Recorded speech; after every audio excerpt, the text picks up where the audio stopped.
Hi, my name is Marisa Imon. I'm the best-selling author of the book Super Intense, How Working with Your Intense Emotions Makes You a Total Superhero.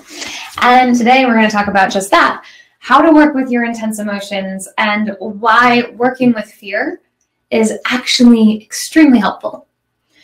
Before we do that, I need to share with you a little bit of a story. By the age of 10, somehow, I had stepped in 7 different bees' nests. I don't mean I was stung by 7 bees. I mean I stepped in to 7 bees' nests. Can you imagine how many bees stung me? I ended up getting to the point where every time I hear something buzzing, I genuinely would feel like I was going to die. Thank goodness I don't have an allergic reaction. But to have experienced that many moments of my life of genuinely feeling such pain that I thought I was going to die has now created this extreme fear of bees, where as a somewhat grown woman, or at least trying to be, I'll hear a bee buzzing by, and to be honest, it might not even be a bee, it might be a ladybug, and I will think, I'm going to die. I have caught myself as a grown human being screaming and flailing my arms and running away from something unseen that was buzzing near me. And here's why.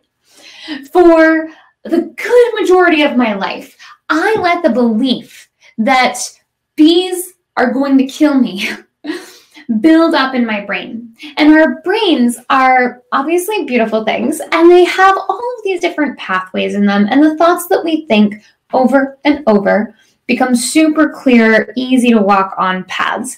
Meanwhile, the thoughts that we maybe have had a couple times or have dabbled in, they're just tiny paths, almost like if you've ever been in the woods and you've seen a deer path.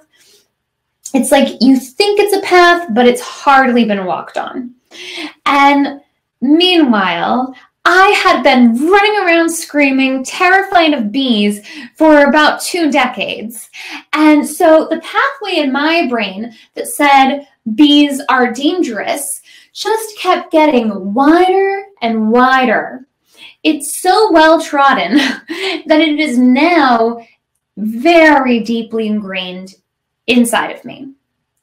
The beauty is, while you are still young, while you are looking at your fears, while you are looking at your beliefs, you can so much more easily change those beliefs. Not to say you can't do it at any age, but you are at a great point because you're going to catch it way before you've allowed yourself to continue down the path over and over and over. And so we all have these things that we have just continued to repeat over and over and over again, like a broken record. And for me, obviously the bee thing was one that I really need to do the steps I'm about to teach you with the bee thing. I haven't yet, and it shows. But I did do the work on many fears that I've had in my life. In fact, this work is what helps me, the 6 steps I'm about to teach you is what helps me live well with bipolar disorder. And it is what has helped me reverse having any symptoms of anxiety, depression, insomnia, and bulimia. And I also have been diagnosed with ADD.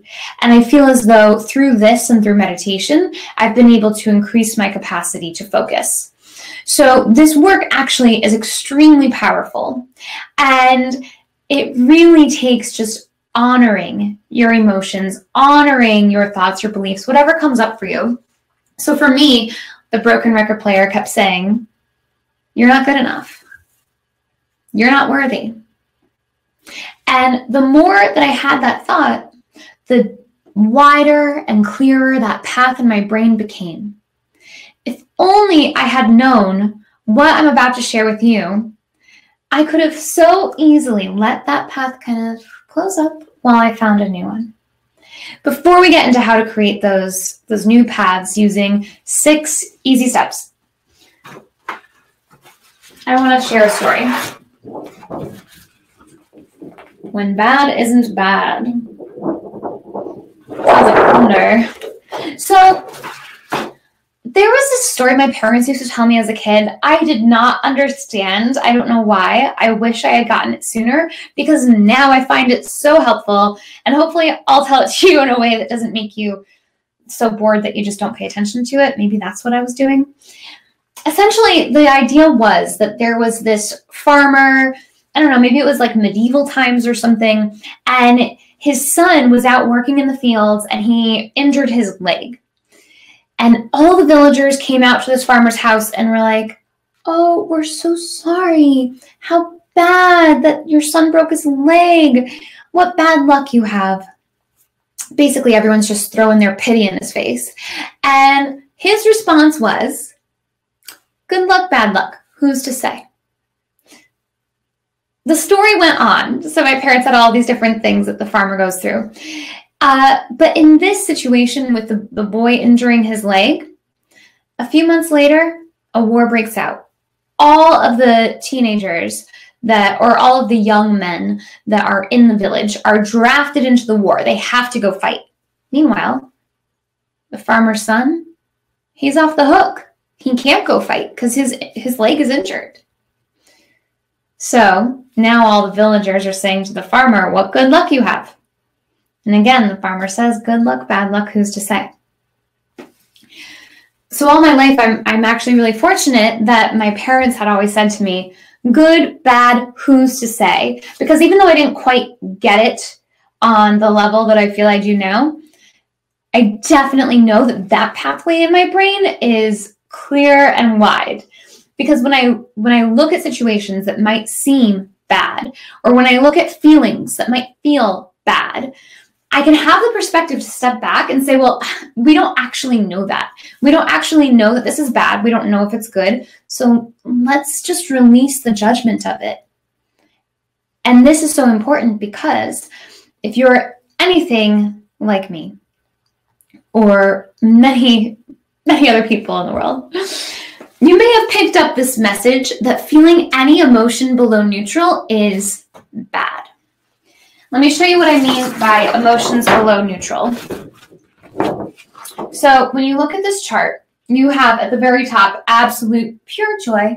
That's just like you're dancing on clouds. Everything is fantastic. Your crush likes you back kind of feelings. And then we get absolute fear at the bottom. So absolute fear is like you maybe want to audition for something, or you want to join a team and you're just so terrified to be in front of the audience to audition, to try out, whatever it is. You cannot bring yourself to do it. And everything that happens in between is going to be something below neutral or something above neutral. And neutral is just kind of, you're not bored, you're not content, it just is. Everything just is. And actually, that is the beauty of a tool called meditation, which is in another lesson. But anything below neutral, for the most part, we have often taken to mean things like blame, jealousy, anger, rage, despair. We have been told so many times that those things are bad to feel, that it's not okay to feel those things, that those are bad emotions. Now, the trouble with labeling these emotions as bad is that if you're already feeling worry, you're already feeling shame, you're already feeling guilt, that feeling in and of itself feels icky, doesn't feel very good. So why? Why call it bad? Why make yourself feel worse and refer to that emotion as bad? It's not bad. It happens to be below neutral, but it's not bad. In fact, it's useful. Now, don't get me wrong, it might feel bad. I've been there. I still get there. I live with intense emotions still. But I no longer view those emotions below neutral as bad. They still can hurt. They still cause those feelings in my stomach or in my chest or sometimes in my throat that are uncomfortable. But that's okay. Do you know why? Those feelings are essentially the same thing as if you've ever driven with someone who was kind of going off the side and got on the rumble strips, and then the car starts making a loud noise and it's bumping along. and then they have to get back onto the road.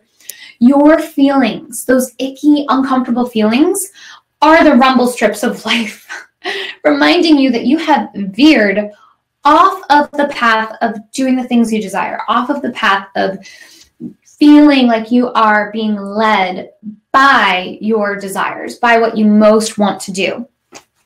So now when I get these feelings of anxiety, when I get these feelings of feeling worthless, feeling not good enough, right? When those feelings pop up, I use a 6-step process to lovingly look at them without judgment. I'm not labeling them as bad, as not okay, even if they still cause some kind of pain.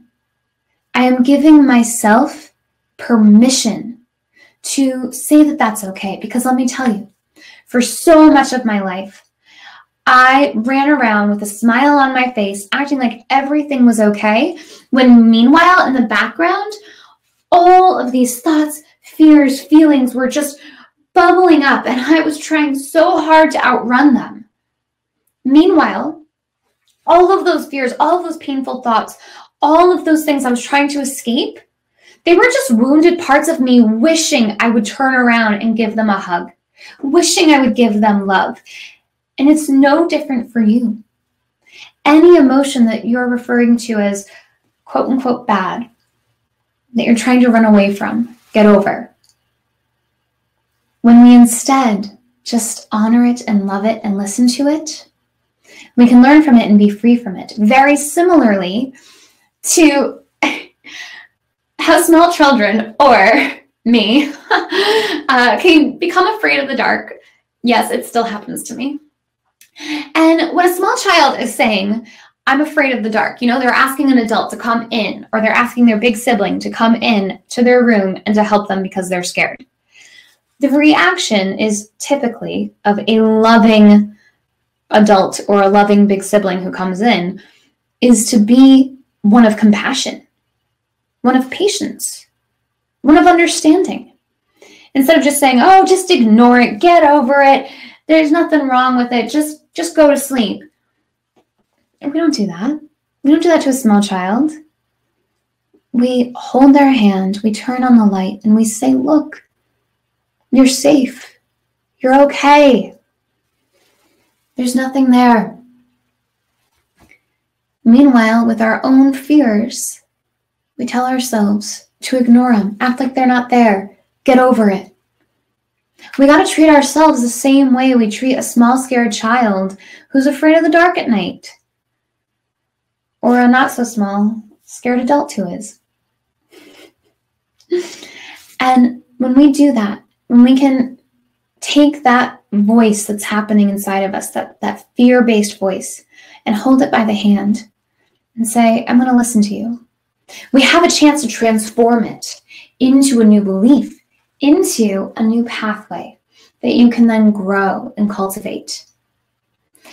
And the beauty of doing this is that once you start this practice, it's a lot like building any muscle. It might start off a little rocky. It might be hard to identify the exact emotion or the feeling at first. But once you do it more and more, it becomes natural to the point where every day as you're feeling any emotion below neutral, you are just naturally flowing through this 6-step process, which begins with dun, dun, dun.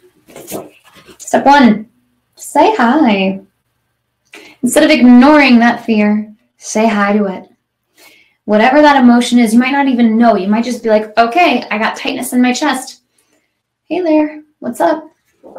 Oh, spoiler. After you say hi, step 2 is to ask, what's up? Ask the emotion, ask the feeling, what's going on? What message do you have for me? Now, this step is perhaps the scariest. And here's why. The message that comes to you is not going to be a very kind one, right? It's your fear-based emotion coming up. What it might have to tell you is you're going to fail a test, or your crush doesn't like you back, or that audition is not going to go well. Whatever various thing is happening in your life, when you're feeling that icky feeling below neutral and you ask what's up, it might say something that you don't necessarily want to hear when you start. As you do this more, you do want to hear it because you know how good it is to hear it and then to change it. But at first, it might be hard to hear. This is why it's so important to know that even if you're not looking at this fear, even if you're not allowing it to say what it has to say to you, it's still there. It's still in the background somewhere. So you might as well let it come forth. It's part of you, right? This is a scared part of you wishing you would give it love. The beauty of this too is that it is such a compassionate act of self-acceptance to lovingly embrace, to feel whatever emotion is coming up for you. And instead of denying it, instead of telling it to go away, to get out of here, to just let it pull up a chair to the table and tell you what it's feeling, that is actually extremely empowering the more you do it, especially when you recognize that fear is not necessarily your reality 99.99% of the time. What it is a scared part of you that's just trying to protect you, trying to keep you safe. So you can look at it with respect and with love. Again, you can look at it like a small scared child who is just terrified and trying to keep you from doing anything that might cause you harm. And when you welcome it to the table and you ask what message it has for you, don't sugarcoat it. If it's saying you're not good enough, like the voice that I had for so long was saying to me, and that pathway just kept growing and growing and growing because I was going down it without even knowing, because I wasn't doing this work that you're doing.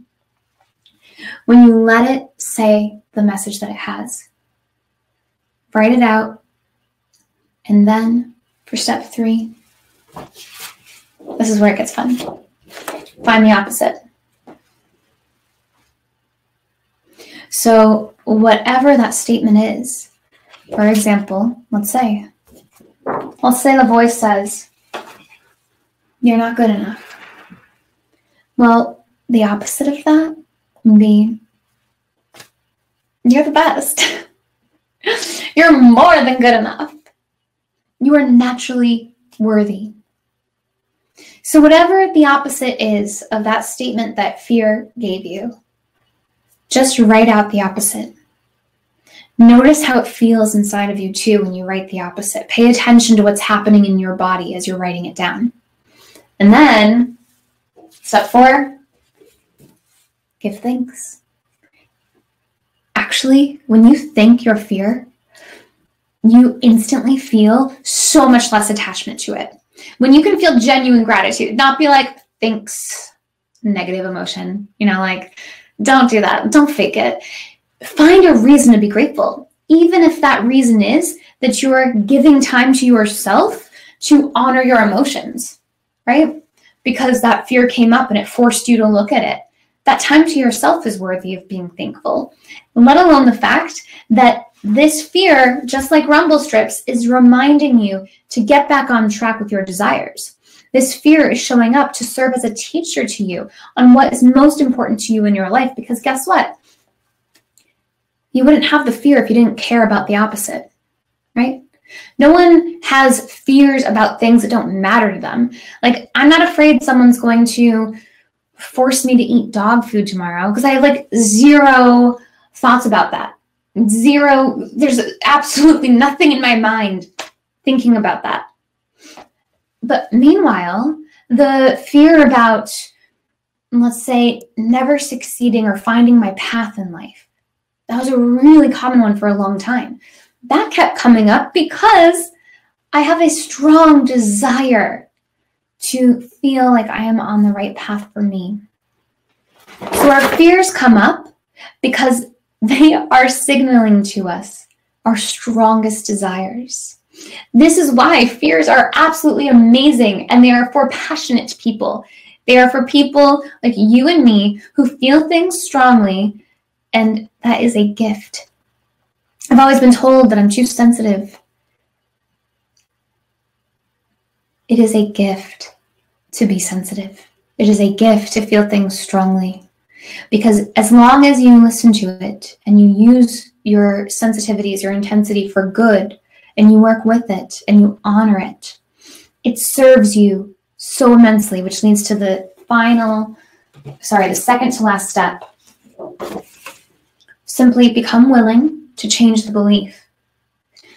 You don't have to feel that you can change this fear-based belief on a dime, right? You don't have to feel like you are ready to change right here, right now. If you've been thinking for a long time that you are not good enough, right? That fear that was in me, or for me, the fear that I'm still dealing with, I have this giant pathway of being terrified of bees. Like that belief in my brain, I can't suddenly just be like, all right, I believe bees are the best. Even though really they're fantastic, for our world needs them. I get that they're wonderful, but my heart still feels fear when I think about them. So for me, what's really important in that belief, because it's really not easy for me to just jump to a new one. I can't just be on this path and be like, no, never mind, I'm going to go here. I need to be standing on this path going, I'm willing to take a new path. I'm willing to go down that road. That looks interesting. I'm open to that.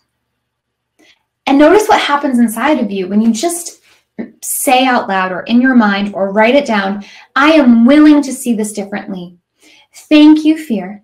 I am willing to see this differently. So you feel that gratitude and you feel the willingness to see things differently.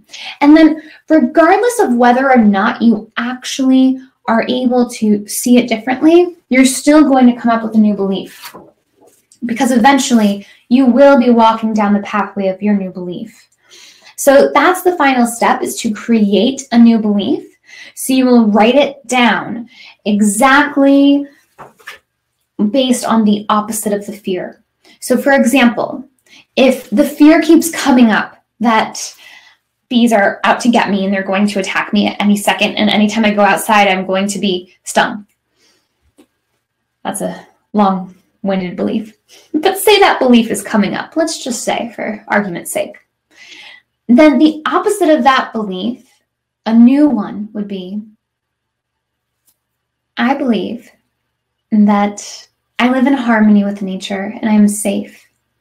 I live in harmony with bees, and we both can live peacefully side by side. That feels a lot better to say. When I start leaning into that belief, and again, if you are writing out this new belief and it doesn't feel real to you, continue to say to yourself, I'm willing to believe before the statement until you start to feel that it's possible. And when you start to feel that it's possible, every time you get that icky feeling that you're going down a path based on fear, now you're creating a whole new list of beliefs. And I recommend keeping track of them in a journal, maybe putting them on Post-its around your room so they're easy for you to return to every time you go on the rumble strips of a fear-based emotion. You can easily recognize it. Thank you, fear, for showing up. What do you have to say? Eventually, you'll just know what it's saying because you'll recognize that there's some recurring themes that just keep playing.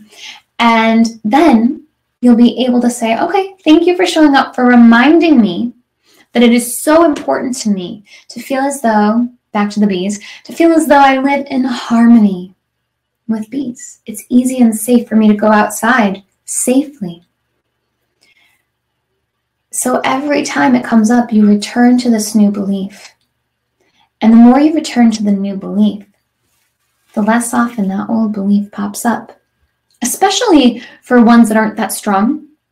It's really good to practice this with something simple. Say you've been doing really well in geometry, but you have a new test coming up, and that particular topic is harder than the others for you. And so you're feeling a little twinge of, I don't know if I can do this. Really try practicing on those smaller things first. Because first of all, you're not going to take the fears personally. It's just about a geometry test. or history or social sciences, whatever it might be for you.